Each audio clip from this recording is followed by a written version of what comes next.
Jump in there. This is my Nissan S14. Started in my mum's garage, really. My first car was a Vauxhall Nova, and it just started from there. Just started doing little bits of bodywork, and oh yeah, it excelled. It massively got bigger. Yeah, 4 or 5 Novas, a Calibra, and then onto the Jap cars, because Jap cars. I bought an S14. That was my first car. Totally rotten, absolute death trap.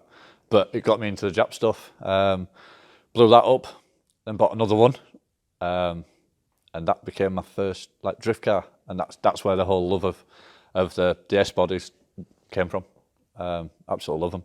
I always found that the bigger Nissans, the Skylines and stuff like that were too big. They just felt real boaty. I'm only a little dude, so I didn't want a big, massive car. And the 14s just seemed nice. They're balanced well. Yeah, I think they're a good car. They felt right to me, so I always stayed with the S chassis. Always stayed, and that's what I play with. The engine and running gear out of this one came from a car I bought at an auction, a Mannheim auction. I bought the car for 900 quid. I knew the engine and box and everything were good in it, but the rest of it was just rotten, just totally rotten. So this came from a friend of mine called Adam. He'd put far too much money into it. It was 500 odd horsepower, and he couldn't sell it for enough, so he stripped it. I bought this shell for 500 quid as a really barely rolling shell, and then yeah, this started, and yeah, 5.5 years of building, blood, tears, everything, just to make it how just to make it how she is. Well, I suppose if I hadn't bought the shell, it'd have ended up just being scrapped, and then there wouldn't be that out there. I can't let them die. If I see one and I can get it and I can save it, I'll just try my best to save it, because there's not many left. Yeah, I'm a sucker for an old car. It is what it is. I see them sat in gardens and I want to knock on the door and try to buy it and fix it, but you can't have them all, can you? You can't save them all. But yeah, the shows really. I mean, I'm not a massive fan of shows, because I've done it for a long time. So, but I need to take it there because the kit is for sale. I'll be selling the kit to obviously S14 owners.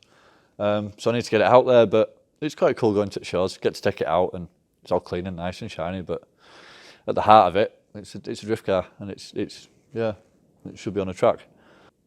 Half of them don't know what it is. They don't know what it is. So many people think it's a Skyline, and it drives me mad. Absolutely drives me mad. It's always the same. Oh, it's a Skyline. It's not a Skyline. It's not. I feel like putting the standard badge back on the back, but yeah. Yeah, people always mistake it for something else. They'll think it's a Toyota or something, which to me seems mad because it's a Nissan.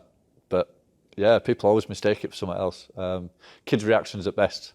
Young kids, they're just, race car, just shouting it. They don't care, do they? So there's no inhibitions. The kids are the best for the reaction value, yeah. The first show it went to was an exclusive JDM show over at the Motorist Hub in Leeds. And it won like a BDC choice, best kind of street drift car thing. Yeah, it was good. It was nice to get a little bit of recognition after so much time and effort. But yeah, as I say, I'm not a show guy, so but it was nice. Yeah, it was really nice. And everywhere else it's had so much attention. Obviously from the JDM guys, they love it. But yeah, it's nice. It's nice to get some feedback from people. And I always like opinions, whether they're good or bad. I always ask people, what do you think of it? You know, what would you have done different?